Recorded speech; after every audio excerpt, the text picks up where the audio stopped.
the United States, more than 50,000 children are infected with RSV, an illness that hopefully can be prevented. Here to talk all about it is pediatrician Michael Bingham from Akron Children's Hospital. Thank you so much for coming on to talk about this. Dr. Bingham, what is RSV? So RSV is it's the abbreviation of the respiratory syncytial virus.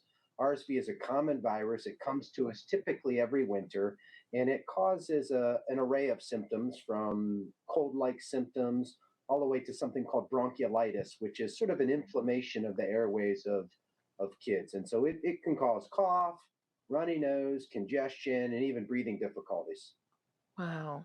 Why is there such a spike now? I mean, for myself, this is my first time actually just hearing about RSV just a few weeks ago.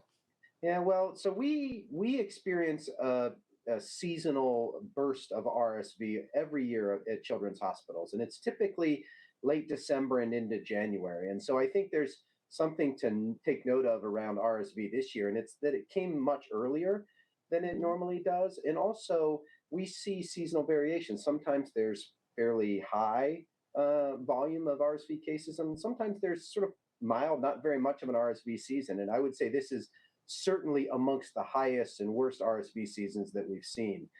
I'd love to be able to speculate why it's worse this year, other than that perhaps there's some reduced exposure to RSV over the last several years that certainly made kids um, more primed to be exposed and infected with RSV.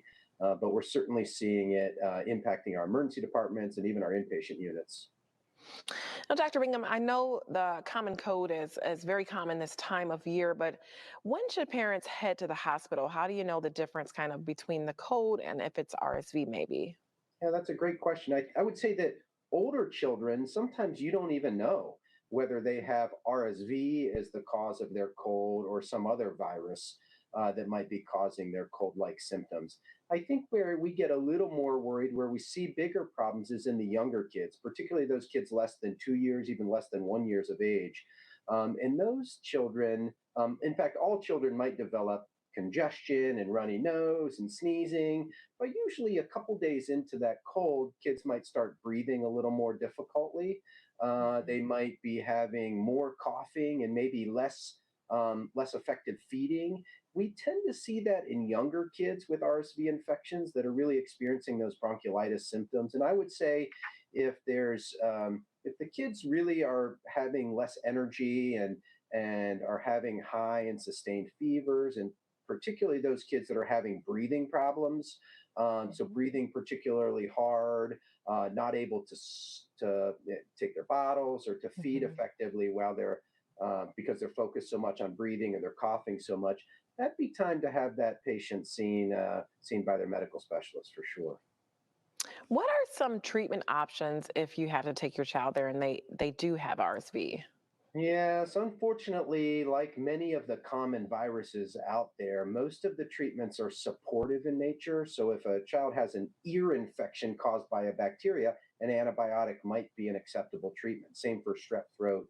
RSV virus causes cold-like symptoms with breathing difficulties, and most of the care is just supportive. And so we Okay. try and try and manage fever if kids have fevers. And those kids who come into the emergency department who are hospitalized, sometimes we're able to help them manage their secretion. Sometimes we even have to support them with oxygen and IV fluids because they aren't feeding effectively.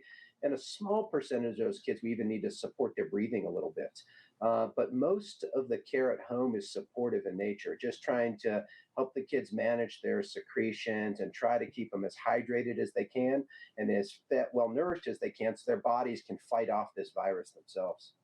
Okay. And speaking of care, Dr. Bingham, anything we can do to try to prevent RSV?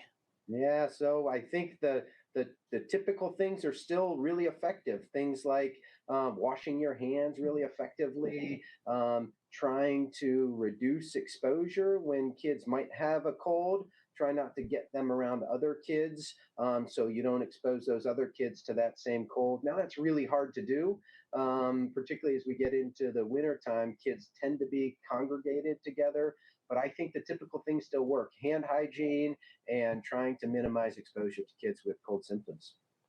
All right. Well, thank you so much, Dr. Bingham, for all the work you're doing. Definitely try to keep everyone safe out here and our children. Thank you again. And for more information, you can go to akronchildrens.org.